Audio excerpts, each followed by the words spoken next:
So victory for Newcastle, which means defeat for Manchester United. It is a huge week. The second leg of their Europa League quarter-final comes on Thursday against Lyon. Let's go live to Old Trafford and our reporter, Ben Ransom.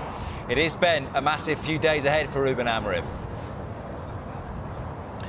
Absolutely huge in the context of everything you've just been talking about. That performance obviously was pretty limp, wasn't it? I know the pundits in the studio, particularly Roy Keane, had some harsh words again for Rúben Amorim after that performance. And there's no doubt, I think, that he picked that team. He approached that game with Thursday's match against Lyon in mind.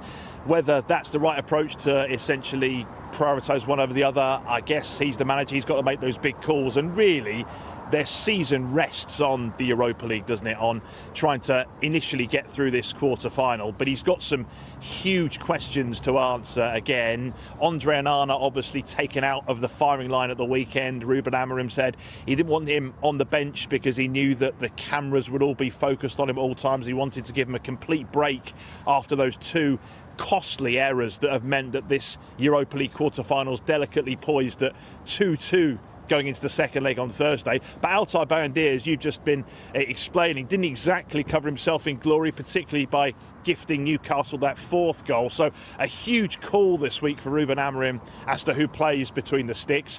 And that is all set against the backdrop of what looks now confirmed to be their worst ever season in the Premier League. There are as many points off the Champions League places in the league as they are the relegation zone, 17 either way.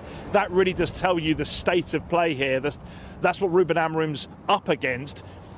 It can't be understated, I don't think, the importance of trying to win through against Lyon and trying to salvage something from this season, because he always says he's in a rush. Well, the quickest way to try and get Manchester United back to the top will be by getting in the Champions League. The only way they can do that this year, the only way they can salvage anything from this season, is by winning the Europa League. That starts on Thursday night in that second leg against Lyon. Ben, thank you very much indeed. Yeah, let's talk about a couple of the points that Ben mentioned there outside Old Trafford. So it's a dangerous game, isn't it, when you are saying it all comes down to one competition? And it was interesting, Alan Smith saying yesterday when he was asked the question before the match, it's Manchester United. Every game does matter. You can't just chuck away a Premier League game because it's all on the Europa League. And if they don't win the Europa League, you look even closer at what has been a woeful Premier League campaign. It has, and of course Manchester United, whenever they play, there's so much scrutiny. We all analyse everything about them, and like I say, the fact that Manchester United have been floating around 13th, 14th in the Premier League, it's just not good enough for a club that's globally absolutely massive. So yeah, I think you looked at the game yesterday and they struggled to cope with Newcastle. They struggled to cope with that physicality. I think we all said that when Rúben Amorim came in, it was going to be tough for him. It was mid-season. He didn't really want to do that. We heard that he wanted to come in and have that pre-season. But you can quite clearly see that they need additions. They need players to fit his style and his way of playing. And you could go throughout the team. They obviously need attacking players because they don't score enough goals. So centre forward, a number 10. Wing backs, which are key to that system, a goalkeeper, and you literally couldn't you, Steve? It's like there's so many positions in that team that you think they need to strengthen in that area if they're going to play the way that Rúben Amorim want to play. So it's difficult for Manchester United. But that was the big call, wasn't it? By bringing him into the club and the system that he wants to play, that you are going to have to rip the team apart to make it be able to play that system, because at the moment he's trying to play his system and it is absolutely not working. Do you think that in a way, though, is helpful in the sense that he's tried it for 3/4 of a season and he will now know going into pre-season which of them he already is sure can't do it and has to move on? Tell me who's got value in that squad. What are you going to do? Garnacho? Because he's come through the system, or he's a homegrown player as such, isn't he? So there's value in him. Do you get rid of him? Kobe Mainoo, yeah, maybe, but people will look at him and say, well, you haven't been able to play within that system. Are you adaptable? He's had a few injuries, but there's not much value within the squad at the moment when you look at it. So, yes, you want to shift players out. Who's going to take them players? They're all on whopping big contracts as well. Do you think they're going to walk out for less money? They'll be saying to United, if I'm going for less money somewhere else, you can make the difference up for the first couple of years, because why would I leave? I'll stay and do that. So they're in a terrible position at the moment, Manchester United, because of the players that they need to shift out and the players that they need to bring in to play his system. It's going to be so fascinating come the summer, the players that they go in for and the players that they actually sign. I've said this before, they need to stop trying to buy marquee signings. They need to go out and buy players that are going to get them to a stage where, what are they, 13th now, 14th, and you go, right, you need to now get to 8th. Who do we sign to get us to 8th? Then you do that for a couple of years, and then you go, right, who's the players that get us now into the Champions League places? And it's a building process. United fans won't like that, and they'll want success straight away. The players will want that as well.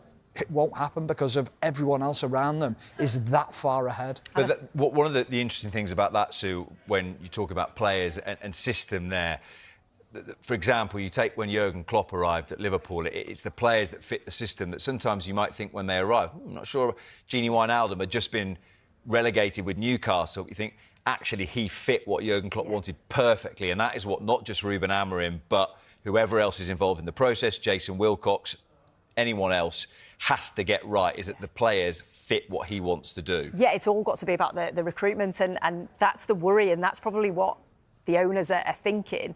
Do we really back this manager, and do we give him all of that money that he needs to be able to play the way that he wants to play? Because what if it doesn't work? And then you've then gone and given all of that money and all of those players to fit a system that fits Amorim's system, and then actually Amorim goes, another manager comes in with a different style, and you've got to do it all again. But I suppose you can't think negatively. You've got to think of that's it. If you're already thinking, work. what if it doesn't work? You're almost in a bad place with your manager. Because I just think with Ten Hag, that's what they did, didn't they? They invested all of that money and then got rid of him mid-season. So it's a lot of wasted money. So that you've got to make sure that you get it right if that's the way they're going to do it. The other problem you've got is, a couple of months ago they were saying they were struggling for cash. Yeah. So where's this money coming from? Yeah. It is literally an all eggs in one basket case of they have to win the Europa League. And that is the bones of it. It's like you've got to win that. If they win that, suddenly they've got Champions League money, and also then they're shopping in a different market, and they could accelerate that process of maybe not going from 8th, but then trying to get in between 6 and 4 or 4 and 6. And they should have won that game as well. They should have won that first leg. It was just 2 mistakes, wasn't it? You know, 2 errors that cost them. They were the better side. Just quickly, one final point, Stephen. He said about Andre Onana yesterday, sometimes you have to push the player to play again. Sometimes you have to let him disconnect a little bit. From a player's perspective, had you had a week like Andre Onana, would you have wanted to play yesterday, or would you have quite welcomed this break? I think you'd want to play, but I think there is an element where the best thing for you is to take you out the firing line a little bit and give you a little bit of perspective and watch things from afar. Sometimes it changes your mentality and your mindset a little bit, so it might be a good thing for him long term.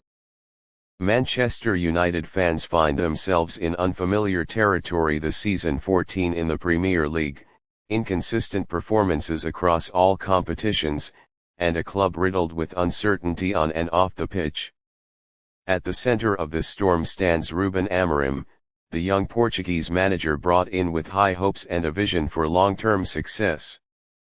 But as United prepare for their Europa League quarter-final second leg against Lyon, the question on everyone's mind is, can Amorim turn this around, or is he out of his depth? At Old Trafford when Amorim was appointed Manchester United manager, he arrived with a reputation as one of Europe's most exciting young coaches. After impressive stints at Braga and Sporting CP, where he led Sporting to a Primeira Liga title and introduced a modern, high-pressing style of play, United fans hoped he could bring energy, structure, and fresh ideas to a team that had lost its identity. However, the Premier League has proven a steep learning curve. Despite early optimism, United's domestic form has been woeful. Sitting 14th in the table, the Red Devils have failed to string together any real momentum, dropping points against mid-table opposition and suffering heavy defeats that have exposed the team's fragility. One of the key criticisms of Amorim's time at United has been his inability to establish a clear tactical identity. His preferred 3-4-3 system has looked disjointed in the Premier League, with defenders often caught out of position and midfielders struggling to control games. His attempts to implement a possession-based, pressing game have been undermined by a squad lacking cohesion, confidence, and in some areas, quality. Reports of dressing room unrest have also surfaced. The recent high-profile clash with goalkeeper Andre Onana, who was dropped from the squad after a calamitous Europa League display, has raised concerns over Amorim's relationship with key players. Marcus Rashford's reported criticism and ongoing speculation about unhappy stars hint at deeper issues behind the scenes. Yet, despite all the domestic turmoil, United remain in the hunt for silverware. The Europa League has become Amorim's lifeline, and the second leg against Lyon could define the trajectory of his tenure. After a chaotic 2-2 draw in the first leg marred by Onana's errors, United must now produce a performance that shows fight, discipline, and belief. Victory would not only keep United's European hopes alive, but it could galvanize the squad and shift the narrative around Amorim. A deep Europa League run might buy the manager time to implement his philosophy and justify the club's decision to hire him. The question remains, is Rúben Amorim the right man to lead Manchester United out of the abyss? On one hand, his record in Portugal shows he can build a winning team from a struggling foundation.